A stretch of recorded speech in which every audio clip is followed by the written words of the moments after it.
यहाँ पे हमने जो है वो बैक साइड रखी है। आपने अभी इसके ऊपर फ्रंट साइड नहीं रखनी, क्योंकि मैं आपको समझाने के लिए ये मेथड बताऊंगी। ये देखें हमारे पास जो है वो सिंगल पीस है, ये बैक साइड का है। तो ये हमने जो है अपनी फ्रंट से 1 इंच बढ़ा के रखना है, क्योंकि गला पीछे क्यों जाता है, मेन रीजन ये भी होता है। और इसका हल मैं आप लोगों को बता रही हूँ कि आपने शर्ट को कटिंग किस तरह से करना है। तो यहाँ पे देखें 1 इंच पे हमने मार्किंग कर लेनी है और इस निशान को हमने बिल्कुल सीधा कर लेना है।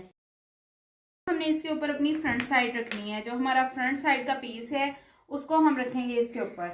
तो यहाँ पे देखें बंद वाली साइड मैंने इस तरफ रखी है, ये ओपन वाली साइड मेरे तरफ है।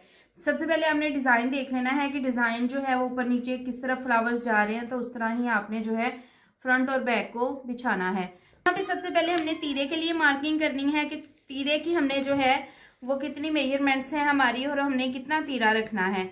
तो यहाँ पे हमारा जो तैयार तीरा है वो 14.5 इंच है, तो उसका हाफ करके हम यहाँ पे निशान लगाएंगे और उसमें आधा इंच हमने जो है वो सिलाई का मार्जिन डालना है। तो ये हमने सीधी लाइन यहाँ पे लगा देनी है। यहाँ से हमने हाफ इंच पे निशान लगाना है, जहाँ पे हमने इस तरह से तीरा डाउन करना है अपना, उसके लिए यहाँ पे मार्किंग करेंगे हाफ इंच की। और गले के लिए निशान लगाएंगे कि हमने गला कितना खुला पहनना है। तो गले की खुलाई हमने रखनी है 3.5 इंच, तो 3.5 इंच पे यहाँ पे निशान लगाएंगे और इन निशानों को आपस में मिलाना है। ये जो फ्रंट का पीस है ना, इन निशानों को आपस में मिलाना है। अब हमने ये मार्किंग जो करनी है उस चीज को आपने समझना है। यहाँ पे तो हमारी कटिंग होनी है, तो यहाँ पे हम थोड़ा सा निशान लगा लेते हैं जहाँ पे हमारी सिलाई आएगी। जब हम तीरा जोड़ेंगे तो हमारी सिलाई आएगी, वो निशान हम लगा लेते हैं। यहाँ से देखें हमने इस जगह से ये जो तीरा है हमारा, ये दोनों जो पॉइंट होते हैं इनके मिड से हमने जो है वो लेंथ लेनी है। तो यहाँ से हमने लेंथ लेनी है, ये जो हिप की सिलाई जहाँ पे आ रही है ना, वहां तक हमने लेंथ लेनी है कि कितनी आ रही है हमारी। तो यहाँ पे हमारी आ रही है 21 इंच, ठीक है। उसके बाद हमने ये हिप वाली जगह से ये जहाँ पे चेस्ट की सिलाई लगी हुई है यहाँ तक नाप लेना है। तो यहाँ पे नाप आ रहा है 13.5 इंच। ये 2 साइज हमने ले लेने हैं। अब यहाँ से देखें ये जो हमने सिलाई का निशान लगाया ना, यहाँ से हमने नीचे नापना है 21 इंच। लेकिन अब यहाँ से मैं आपको एक बात समझा दूं, क्योंकि हमने बैक बढ़ानी है इसके ऊपर, तो हमने क्या करना है आधा इंच ऊपर की तरफ कर देना है, क्योंकि बैक हमारी ऊपर बढ़ के आनी है। तो इस चीज को आपने हमेशा माइंड में रखना है। जो आप बैक साइड इस तरह से बढ़ा के कटिंग करेंगे ना, तो उसका साइज जो है वो थोड़ा सा डिफरेंट होता है। अब यहाँ से अगर मैं आपको ये समझाने के लिए निशान लगाए थे, अगर मैं यहाँ से ही साइज लूंगी 21 इंच पे निशान लगा लूंगी और बैक भी हमारी बढ़ के आएगी, तो जाहिर सी बात है कि ये चीज हमारी लंबी हो जानी है और फिर ये हमारे साइज का फर्क पड़ जाना है। हिप से चौक तक जो सिलाई होती है ना, उसमें फर्क पड़ जाना है। इसलिए हमने जितनी हमारी बैक बढ़ के आनी है ऊपर आधा इंच, तो इंचेस टेप को भी आपने ये वाली जगह से ऊपर को उठा देना है। ये जो सिलाई के लिए निशान लगाया ना, वहां से आपने इंचेस टेप को ऊपर को उठा देना है और 21 इंच नाप लेने हैं कि कहाँ पे आ रहे हैं। तो यहाँ पे आपने निशान लगाना है और इस निशान को आपने स्केल के साथ इस तरह से स्ट्रेट कर लेना है। इस निशान से ऊपर हमने लगाना है 13.5 इंच पे निशान, क्योंकि हमारा जो यहाँ से गैप है हिप से चेस्ट तक का वो 13.5 इंच था और आधा इंच हमने जो है वो सिलाई का मार्जिन डालना है कि हमारा आधा इंच जब यहाँ से बाजू जुड़ेंगे तो आधा इंच सिलाई का मार्जिन होगा। तो 14 इंच पे हम निशान लगाएंगे। 13.5 साइज था, आधा इंच हमारा सिलाई का मार्जिन हो गया। अब इस लाइन को भी हमने बिल्कुल सीधा कर लेना है। अब ये जो हमारा निशान आ रहा है ना तीरे का, इस निशान को हम यहाँ तक सीधा ले आएंगे। चेस्ट साइज है हमारा 20, तो यहाँ पे हम मार्किंग कर लेंगे। अब यहाँ पे देखें हमने तीरे से आधा इंच पीछे की तरफ रखना है। अगर आपके बहुत ज्यादा यहाँ पे झोल उठते हैं तो फिर आपने क्या करना है, 0.25 इंच कम करना है। लेकिन अगर नॉर्मल साइज है तो आधा इंच कम करना है। तो मैं यहाँ पे देखें आधा इंच करूंगी कम और इस लाइन को हमने तिरछे में ऊपर तीरे वाली लाइन के साथ जो है ऐसे मिलाना है। अब जैसे कि मैंने अपनी पहली वीडियोस में भी बताया है कि इस लाइन का हाफ करेंगे। उसके बाद यहाँ से हमने 1 इंच का जो है वो यहाँ से उठाना है फासला तकरीबन तो ये 1 इंच का हमारा फासला है। अब इन पॉइंट्स को जो है वो आपस में मिलाना है, गुलाई कर देनी है। लेकिन आपने यहाँ से गुलाई स्टार्ट नहीं करनी, यहाँ से तकरीबन आपने जो है वो 1 इंच पीछे से यहाँ से जो है वो गुलाई स्टार्ट करनी है। इस पॉइंट को इससे मिलाना है और इस तरह से ही चौक को घुमाते हुए इसको इससे मिला देना है। तो ये आपका जो फ्रंट का आर्म होल है उसकी शेप बन जाएगी बहुत अच्छी। अगर आप बिगनर्स भी हैं तो इस तरह से अगर आप शेप बनाएंगे तो बहुत अच्छी आपकी जो है वो शेप बन जाएगी। ये हमारा जो है वो फ्रंट आर्म होल बन गया है इस तरह से। अब आपको लग रहा होगा कि ये गैप हमारा बहुत कम है, ये गैप इसलिए कम है, देखिए हमने ये साइज पहले ले लिया, हमारा ये साइज जो है वो परफेक्ट आया है। अब जब हमने बैक को इसके ऊपर बढ़ाना है तो ये साइज हमारा खुद ब खुद यहाँ से आधा इंच और बढ़ जाएगा ऊपर की तरफ। तो ये तरीका मैंने आपको इसलिए बताया है कि आपने 1 इंच बैक बढ़ा के रख ली, इस कपड़े को 1 इंच नीचे करके यहाँ पे रख लिया। उसके बाद आपने यहाँ से तीरे से हिप तक का गैप नापा, फिर आपने ये निशान लगाए और उसके बाद जो है आपने आर्म होल बनाया। अगर आप आर्म होल पहले बना लेते तो ये फासला आपने बीच में नापना नहीं था, तो फिर आपका आर्म होल जो है वो आधा इंच बढ़ जाना था। इसलिए मैंने आपको ये तरीका बताया है कि पहले आपने ये निशान लगा लेने हैं, फिर ये लाइन जो है वो ऑटोमेटिक जितने फासले पे लगनी है वो लग जाएगी। उसके बाद आपने जितनी बैक बढ़ानी है उसको जब आप बढ़ाएंगे तो आपका ये जो शोल्डर है ना ये परफेक्ट आएगा। अब मैं यहाँ पे शर्ट की बाकी मार्किंग भी कंप्लीट कर लूँगी। हमारा मेन मसला जो है वो गला पीछे की तरफ क्यों जाता है इस टॉपिक पे है, तो बाकी मार्किंग कंप्लीट करने के बाद अब इसकी कटिंग करेंगे। अब यहाँ से देखिए हमने जो है वो ये मार्जिन लाइन पे हमने कटिंग करनी है। यहाँ तक जब आपने कटिंग कर लेनी है फिर आपने ये फ्रंट का पीस उठाना है, जस्ट बैक का पीस अभी नहीं उठाना। तो ये फ्रंट के पार्ट को जो है वो आपने कटिंग करना है।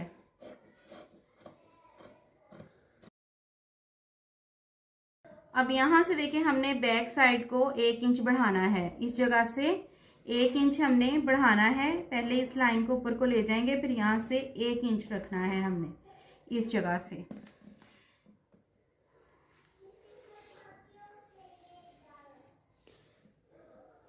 क्योंकि सिलाई का दबाव जाएगा इतना तो फिर आधा इंच बढ़ के जो है वो हमारी फ्रंट जो है बैक वो फ्रंट के ऊपर आ जाएगी। तो यहाँ से भी हमने 1 इंच रख लेना है इस तरह से। अब इन निशानों को आपस में इस तरह से हमें तिरछे में मिलाना है। ये निशान जो हमने गले का लगाया था ना इसको भी ऐसे सीधा कर लें।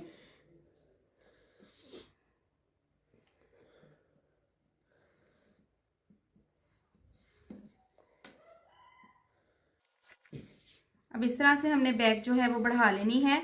अब हमने ये बैक का आर्म होल भी बनाना है, इस चीज को भी आपने माइंड में रखना है। ये है हमारा मिड पॉइंट इस लाइन का। ये जो हमने लाइन लगाई थी इस लाइन को आप बिल्कुल सीधा ऊपर तक ले जाएं, ये वाली जो लाइन है। यहां से आगे आपने इस पॉइंट से आगे आपने 1.25 इंच आगे करना है।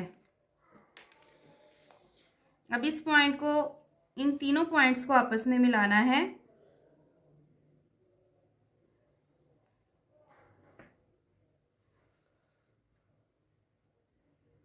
अब यहाँ पे एक चीज आप समझ लें कि यहाँ पे कुछ लोगों के क्वेश्चन होंगे।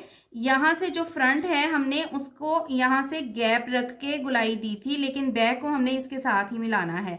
अच्छा, जिन लोगों के बैक साइड ये साइड हैवी होते हैं ना तो फिर आप यहाँ से गैप थोड़ा ज्यादा भी दे सकते हैं, ठीक है। इस चीज को भी आपने, सबका जो साइज होता है ना वो डिफरेंट होता है, किसी का यहाँ से गैप ज्यादा देना पड़ता है, किसी का कम देना पड़ता है। तो इस चीज को आपने माइंड में रखना है कि हर वीडियो में कटिंग डिफरेंट क्यों होती है, तो वो साइज के अकॉर्डिंग करनी पड़ती है। मैं फालतू कपड़े पे कटिंग नहीं बता रही, कस्टमर की शर्ट पे बता रही हूँ। ये वाला पीस पकड़ेंगे और बैक पार्ट की कटिंग हमने जो है वो कर देनी है। अब शर्ट की हमारी कटिंग देखें यहाँ पे हो चुकी है, ये चीज आप देख सकते हैं बैक की भी और फ्रंट की भी। अब मैं यहाँ पे आपके साथ क्लियर कर दूं, इस हिस्से ने बढ़ के हमारा जो है वो फ्रंट साइड की तरफ इस तरह से आना है। जब हमारी बैक बढ़ के आएगी तो जो हमारा गला पीछे की तरफ गिरता है ना, आपका ये मसला ही खत्म हो जाएगा। आपकी आर्म होल की कटिंग परफेक्ट होनी चाहिए। जब ये चीज़ की आपकी फिटिंग अच्छी आएगी आपकी बॉडी पे, तो गला अपनी जगह पे फिक्स रहेगा, कभी भी पीछे की तरफ नहीं जाएगा। दूसरी बात कि आपने स्लीव्स जो हैं वो यहाँ से मिड होना चाहिए आपका, और स्लीव्स का भी मिड इस जगह पे अटैच होना चाहिए। फिर आप जब इसको आर्म होल को स्टिच करेंगे, बाजू लगाएंगे शर्ट के साथ, तो कभी भी आपका गला पीछे की तरफ नहीं जाएगा। दूसरी बात मैं आपको यहाँ पे बता दूं, इस तरह से आपने इसको पकड़ के यहाँ पे हल्का सा जो है वो कट लगा लेना है यहाँ पे, क्योंकि ये मिड पॉइंट आ रहा है हमारा, ये जगह जो है ये इसके ऊपर आ जाएगी, तो ये मिड होगा। स्टिच करने के बाद भी आप जो है वो मिड वाले हिस्से पे निशान लगा सकते हैं। दूसरी बात, जब हम बाजू अटैच करते हैं तो ये सिलाई जब हम लगाते हैं ना, कुछ लोग गलती ये करते हैं कि बाजू की भी सिलाई इस सिलाई के साथ जोड़ देते हैं और फिर बाजू अटैच करना शुरू करते हैं। ये काम नहीं करना। आपने यहाँ से जो दरमियान आ रहा है आपका, ये वाले हिस्से से आपने बाजू लगाना है, ताकि बाजू की जो क्रीज होती है ना वो इसके साथ बैठे। और उसके बाद जो बाजू की फिटिंग की सिलाई होती है ना, वो हमारी शर्ट की फिटिंग से यहाँ पे देखें 1/2 इंच से थोड़ी सी कम बढ़ के फ्रंट की तरफ आती है। हमारी जो बाजू की सिलाई होती है ना, वो शर्ट के साथ यहाँ पे बढ़ के लगती है और यहाँ से प्रॉपर बैठनी चाहिए। तो कभी भी आपका गला जो है वो पीछे की तरफ नहीं जाएगा, क्योंकि जब बाजू घूमता है ना पहनी हुई शर्ट का, तो जब बाजू पीछे की तरफ घूमता है तो फिर गले को भी पीछे की तरफ उठाता है। तो ये चीज़ें आप माइंड में रखा करें। जिनके साथ ये मसला होता है, बॉडी शेप का भी मसला हो सकता है, जिनके साथ ये प्रॉब्लम होती है, तो वो कमीज अपनी बैक जो है वो बढ़ा के रखें और अपने परफेक्ट स्लीव्स अटैच करें, आर्म होल की कटिंग परफेक्ट करें। मैंने यहाँ पे गला ट्रेस क्यों किया है, ये मैंने जस्ट आप लोगों को समझाने के लिए किया है। जब जितना आपने गला चौड़ाई में पहनना होता है, आप उसके मुताबिक निशान लगा लिया करें, फ्रंट पे भी और बैक पे भी। फिर उसके बाद जो है आप इस तरह से हल्का सा कट लगा लें। हल्का सा आपने लगाना है, ये नहीं कि आपने बहुत ज़्यादा इसको काट देना। हल्का सा इस तरह से कट लगा लें, फ्रंट पे भी और बैक पे भी। अब जब आपने बुकरम का गला चिपका के इस पर लगाना है, तो आपका जो साइज़ है वो एक्यूरेट होना चाहिए। ये नहीं कि साइज़ बड़ा छोटा हो। ज़्यादातर मिस्टेक्स क्या होती हैं, फ्रंट का गला बन गया, जब बैक का गला भी पहले ही लोग बना लेते हैं, और जब तीरे की सिलाई लगाते हैं तो यहाँ से ये दोनों फैब्रिक आपस में मैच नहीं होते, बड़े छोटे हो रहे होते हैं। फिर लड़कियाँ क्या करती हैं, उसको तराश के, ये चीज़ बढ़ जाती है, उसको तराश के तो फिर जो है वो बराबर करके बाजू अटैच कर देती हैं। तराशने से क्या होता है, ये साइज़ आपका कम हो जाता है, खिंचाव आता है। जब खिंचाव आता है तो शर्ट पीछे से नीचे की तरफ खिसकती है और यहाँ से तीरा आपका ऊपर की तरफ उठता है, तो गला जो है हमारा वो ऊपर को चढ़ना शुरू हो जाता है और पीछे की तरफ गिरता है। तो ये चीज़ें आपने नहीं करनी। आपकी सिलाइयाँ बराबर आनी चाहिए, गले जो हैं वो एक्यूरेट साइज में बनाएं। ये देखेंगे स्लीव्स का फैब्रिक है टोटल, और इसको हमने इस तरह से 4 फोल्ड कर लेना है। इसके बाद देखें मैंने इस तरह से इसको रखा है। अब ये जो हमारी सिलाई लगी हुई होती है, ये फिटिंग वाली सिलाई, यहाँ से हमने बिल्कुल स्ट्रेट ऐसे नापना है, बिल्कुल सीधा नापना है। अब मैं यहाँ पे आपको मार्किंग करके दिखा देती हूँ ताकि आप लोगों को अच्छे से समझ में आ जाए। ये सीधी लाइन जो है यहाँ से हमने नापना है। ये चीज़ देखें हमारी कितनी आ रही है, ये हमारी 9 इंचेस आ रही है, ठीक है। एक ये साइज हमने लेना है, दूसरा ये वाला गैप। सारा मसला ही यहाँ से होता है कि हम कितने फासले पे लें जिस पे हमने अपना आर्म होल ड्रॉ करना होता है। तो इसमें हमने ये सिलाई का जो मार्जिन है ना, ये वाला, ये देखें जहाँ से बाजू जोड़ने हैं, ये भी ऐड करना होता है। तो आधा इंच हम इंच स्टेप को इधर कर लेते हैं या बाद में ऐड कर लें, तो 3.5 इंच कम से कम हमने ये चीज़ जो है वो रखनी है अपनी विद सिलाई का मार्जिन। जिसका भी आपने साइज लेना है ऐसे सीधा निशान लगाएं, इंच स्टेप को यूँ रखें और उसके बाद जो है आप अपना आर्म होल बहुत आसानी से बना सकते हैं। यहाँ से आपने ओपनिंग जितनी है उसका बाजू की ओपनिंग का साइज़ लेना है, मिड का साइज़ लेना है और ये वाले साइजेस ले लेने हैं। उसके बाद आपने एक और चीज़ देखनी है, ये आपका आर्म होल कितना है। यहाँ से देखें, यूँ आपने गोलाई में इंच स्टेप को घुमाते हुए आर्म होल नापना है। तो यहाँ पे 10.5 इंच का ये आर्म होल है। ये इसका साइज़ नहीं है, साइज़ इसका जो है कुछ और है। मैं जस्ट आपको समझाने के लिए बता रही हूँ कि आपने बाजू का साइज़ कैसे लेना है। इसको मैं उठा दूँगी। यहाँ पे मैं 3.5 इंच पे निशान लगा रही हूँ। यहाँ से निशान को हमने बिल्कुल सीधा करना है। यहाँ पे 8 इंच पे मैं निशान लगाऊंगी, क्योंकि यहाँ पे मैं जो है वो बाइसेप साइज उनका 8 इंच है, तो यहाँ पे निशान लगा लेना है आपने इस तरह से। ये चीज़ अब ये हमने जो है वो निशान क्यों लगाना होता है, क्योंकि यहाँ से जब हमारे बाजू की गोलाई बनती है ना, वो इसी साइज के मुताबिक बनती है। तो ये फासला जो है वो नाप के लगाना बहुत ज़रूरी है। स्लीव्स की ओपनिंग हमने रखनी है 6 इंचेस यहाँ से, और इसका जो मिड पॉइंट है वो 7 है। तो यहाँ पे भी निशान हमने इस तरह से लगा लेना है। इन तीनों निशानों को आपस में मिलाना है। यहाँ पे भी एक मसला होता है, अभी मैंने आर्म होल जो है इसका नहीं बनाया, हम इस हिस्से को पहले जो है वो सीख लें, फिर उसके बाद इसका आर्म होल सीखेंगे। अब इस हिस्से को मैं आपको बता देती हूँ कि अगर आप फिटिंग वाली शर्ट बना रहे हैं, मतलब कि फिटिंग है और स्लिम बंदा है, हेल्दी नहीं है, तो आप ये कर्व स्केल ले लें, ठीक है। अक्सर हम क्या करते हैं, इस तरह से सीधे स्केल के साथ इन निशानों को ना आपस में मिला देते हैं, और कुछ लोग हमसे कहते हैं कि मेरा बाजू यहाँ से लूज है, ये चीज़ मुझे खुली आ रही है, फिर हम सिलाइयाँ लगा लगा के उसको तंग करने की कोशिश करते हैं। तो मसला ही ख़त्म हो जाएगा अगर आपके पास ये कर्व स्केल होगा। आप इसका ये वाला हिस्सा यहाँ पर रखें और इस तरह से ये देखें सीधी मार्किंग कर लें इस चीज़ के साथ, ठीक है। तो यहाँ से जब आप इस तरह से मार्किंग करेंगे तो इससे क्या होगा कि बाजू की जो फिटिंग है ना वो बहुत अच्छी आएगी, ये चीज़ भी आपकी कम हो जाएगी। अच्छा, दूसरी बात, जो लोग हेल्दी होते हैं, जिनका ये हिस्सा जो है वो हेल्दी होता है, यहाँ से उनको जो है ना वो बाजू फंसते हैं, तो उनके लिए आपने क्या करना है, ये जो हमने मिड पे निशान लगाया ना, ये दरमियान का निशान और ये आर्म होल का निशान, यहाँ पे इस तरह से कर्व स्केल को रखना है यूं। यहाँ से आपने ये उभार वाले हिस्से से इधर मार्किंग करनी है, जिससे क्या होगा कि सीधी जब आप मार्किंग करेंगे ना तो यहाँ से कम आधा पौने इंच का फर्क पड़ जाएगा, जिससे क्या होगा कि ये हिस्सा कवर हो जाएगा। तो ये चीज़ें आपने अपने कस्टमर के बॉडी शेप को देखते हुए बनानी है। ये हमारे बाजू का निशान लग गया। अब हमने आर्म होल अपना बनाना है, तो इस चीज़ पे अब आपने जो है वो अपना फोकस रखना है। तो बहुत आसान तरीके से मैं बता रही हूँ, बहुत से तरीकों से मैंने बताया हुआ है। इन पॉइंट्स को आपने आपस में मिलाना है। इन दोनों का जो दरमियान का हिस्सा है वहाँ पे आपने निशान लगाना है यूं तिरछा, ठीक है। ये दो हमारे पास जो है, एक ये फासला, एक ये फासला। तो अब हमने क्या करना है, ये जो गैप है यहाँ से आपने आधा इंच पे निशान लगाना है। ये देखें इस तरह से, यहाँ से हम हाफ इंच का गैप लेंगे, तो यहाँ पे निशान लगाएंगे।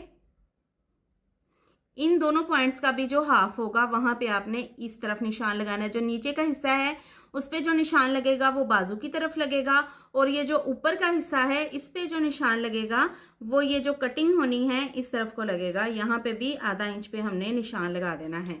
तो ये दो निशान हमने लगा दिए। अब इनको आपस में मिलाना है। इस पॉइंट को आपने इसके साथ मिलाते हुए इस तरह से, ये देखें आहिस्ता आहिस्ता आप मिलाते हुए जाएं, और इस तरह से ये देखें, ये आपने गोलाई सी बना लेनी है ऐसे। ये शेप बन गई। अब यहाँ से यूं आएगी इसकी शेप ऊपर की तरफ। यहाँ से अब देखें, यहाँ से जाएगी, इसके साथ हम इसको मिलाएंगे, और यहाँ से इसको मिलाते हुए हम इधर इसके साथ मिला देंगे। तो ये हमारे बाजू की फ्रंट की जो डीप कटिंग होती है ना वो मैंने बना दी है। यहाँ से देखें, आपने 2 इंच का, जब इसका बैक आर्म होल बनाना है ना, तो यहाँ से आपने 2 इंच का गैप छोड़ना है। यहाँ पे हल्का सा आप निशान लगा लें, ठीक है। 2 इंच का गैप छोड़ने के बाद आपने जो है यहाँ से हल्की सी गोलाई देनी है। तो ये जो लाइन जा रही है ना, इस लाइन से आप जो है वो आधा इंच पे इधर मार्किंग कर लें। ये जो हिस्सा है ना यहाँ पे आधा इंच पे मार्किंग कर लें, इस तरह से हल्का सा निशान लगा लें, और यहाँ पे अब हमने जो है वो अपना बैक आर्म होल बनाना है, ठीक है। ये यहाँ से सीधा रखा है ना, इसने यहाँ से सीधा ही रहना है, इसने कपड़े ने, क्योंकि यहाँ से हमने जो है इसको नहीं छेड़ना। अब यहाँ से देखें, इस तरह से आपने इस मार्किंग के साथ मिलाना है, ये जो हमने हाफ इंच पे लगाई है यहाँ से, और फिर इसको यूं ही घुमाते हुए नीचे तक ले जाना है, यहाँ से इस पॉइंट तक। तो ये देखें, यहाँ से हमारा बैक आर्म होल बन गया। तो इस चीज़ को आपने लाजमी ध्यान में रखना है कि आपने 1-1.5 इंच का मार्जिन जो है ना वो लाजमी छोड़ना होता है, क्योंकि इन फ्यूचर अगर आपको ड्रेसेस खुले करने पड़े तो उसमें कपड़े में मार्जिन आपका हो। अब यहाँ पे देखें कम था मार्जिन, तो मैंने इस लाइन को यहाँ तक लगा दिया कि मैं इसकी ये जो अजाफी कटिंग है वो यहाँ पे रख दूंगी, स्टॉप कर दूंगी, एंड तक हम लगाएंगे तो ये चीज़ और कम रह जाएगी। इन चीज़ों को ना आपने ध्यान में रखना है। अब सबसे पहले तो हमने करनी है ये वाली कटिंग, ठीक है। उसके बाद मैं आपको बताऊंगी कि हमने ये स्लीव की जो कटिंग करनी है ना वो कैसे करनी है। हमारे स्लीव्स की कटिंग जो है वो डन हो गई है। अब हमने फ्रंट आर्म होल की कटिंग करनी है। तो आपने इस तरह से खोल लेना है पीसीस को। ये चीज़ आपने ध्यान में रखनी है कि बैक के साथ बैक मिली हुई है हमारी, तो ये चीज़ ऐसे आपने खोल लेनी है। खोलने के बाद ये देखें, इस फैब्रिक को मैं यूँ रखूँगी, ठीक है। ये पूरा जो है मैंने खोल लिया है। आपने ये मिस्टेक नहीं करनी कि पकड़ के कटिंग कर देनी। अक्सर क्या होता है, ज़्यादा पीसेस कट जाते हैं, फिर हमारे लिए मसला होता है। तो इस तरह से अब देखें, यहाँ से आपने यूँ लेना है, ये देखें,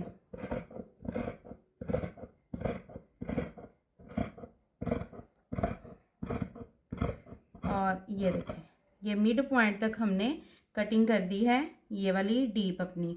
अब इसको मैं आपको दोबारा से यूँ देखें ऐसे बंद करके दिखा देती हूँ। तो ये देखें, ये डीप कटिंग है, ये देखें, और ये हमारी बैक आर्म होल की कटिंग है।